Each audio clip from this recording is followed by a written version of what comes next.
Hello friends, welcome to ஏகமேஸ் kitchen. இன்றைக்கி நம்ம சூப்பரான மீன் குழம்பு வைக்க போகிறோம். அதுக்கு தேவையான பொருள் என்னென்னு நான் சொல்கிறேன். அதுக்கு நான் கோலா மீன் ஒரு 300 கிராம் எடுத்துருக்கிறேன். இது நம்ம வீட்டில் தனியா மிளகாய் எல்லாம் போட்டு அரைச்ச மிளகாத்தூள். இது 2 ஸ்பூன் எடுத்துருக்கேன். இது வெறும் சில்லி பவுடர், இது 1 ஸ்பூன் எடுத்துருக்கிறேன். 2 தக்காளி, நல்ல பெரிய தக்காளி எடுத்து வச்சுருக்கேன். இதை அரைச்சிக்கணும். 10 சாம்பார் வெங்காயம் உரித்து வச்சுருக்கேன். இதையும் மிக்சியில் போட்டு லைட்டாக அரைச்சிக்கணும். பூண்டு ஒரு 10 பல் எடுத்திருக்கேன். சோம்பு ஒரு 1/4 ஸ்பூனு, மஞ்சத்தூள் ஒரு 1/4 ஸ்பூனு, புளி இந்த அளவுக்கு எடுத்திருக்கேன். ஏன்னா தக்காளி பெருசாக 2 போட்டிருக்கிறதுனால போதும். தேவையான அளவு உப்பு, தாளிக்கிறதுக்கு கடுகு, வெந்தயம், கருவேப்பிலை எல்லாமே நமக்கு தாளிக்கிறதுக்கு தேவையான அளவு எண்ணெய். இப்போ இதையெல்லாம் தனித்தனியாக நம்ம அரைச்சிக்கலாம். இப்போ மிக்சி ஜாரில் சோம்பு, சாம்பார் வெங்காயம்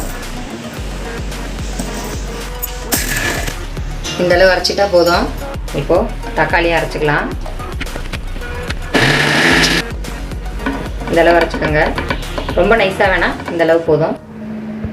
இப்போ நம்ம தாளிக்கிறதுக்கு முன்னாடி கொஞ்சம் மீனில் மஞ்சத்தூள்லாம் போட்டு கழுவியிருக்கேன். அதனால் வெறும் மிளகாத்தூள் கொஞ்சோண்டு, வீட்டில் அரைச்ச மிளகாத்தூள் கொஞ்சோண்டு போட்டு இதுக்கு தேவையான அளவு லைட்டாக மட்டும் உப்பு போடுறேன். ஏன்னா குழம்புல சேர்த்துருவோம். இப்போ நம்ம இதை கொஞ்சம் பிசைஞ்சு வச்சுக்கலாம்.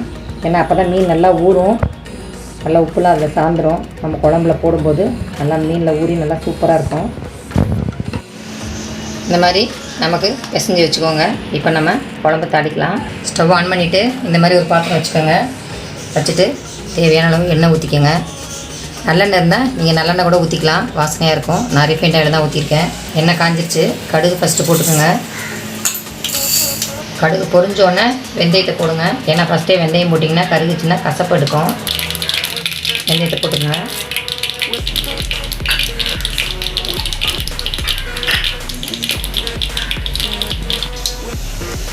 கருவேப்பிலை போட்டுக்கோங்க.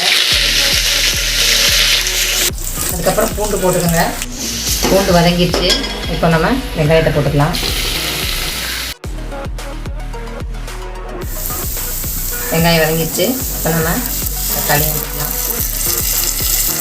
ஊற்றிட்டு லைட்டாக மஞ்சத்தூள் போட்டுருங்க.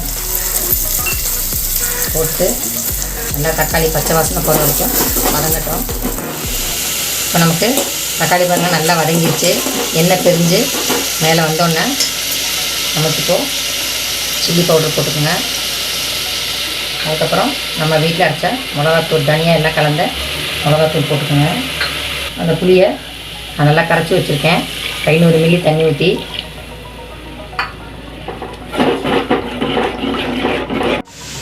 இப்போ நம்ம புளியெல்லாம் கரைச்சி ஊற்றியாச்சு.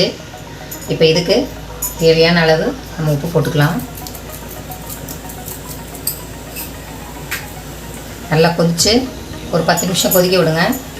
பச்சை வாசனை போனோன்னா நம்ம மீன் போட்டு 5 நிமிஷம் கொதிக்க விட்டுக்கலாம். குழம்பு நல்லா கொதிச்சிச்சு. இப்போ நம்ம அதுக்குள்ளே மீனையெல்லாம் சேர்த்துடலாம். சேர்த்துட்டு 5 நிமிஷம் கொதிக்க விடுங்க, போதும்.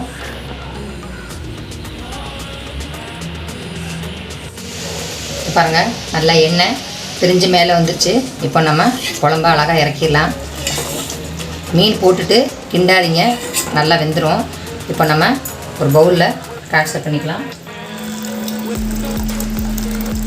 காரசாரமான கோலா மீன் குழம்பு ரெடி ஆயாச்சு. மேலே கொத்தமல்லி தூவிட்டேன். கண்டிப்பாக வீட்டில் ட்ரை பண்ணி பாருங்கள். தேங்க்யூ. இந்த வீடியோ உங்களுக்கு பிடிச்சிருந்தா லைக் பண்ணுங்கள், ஷேர் பண்ணுங்கள், கமெண்ட் பண்ணுங்கள், சப்ஸ்கிரைப் பண்ணுங்கள். மறக்காமல் பெல் ஐக்கானை ப்ரெஸ் பண்ணுங்கள்.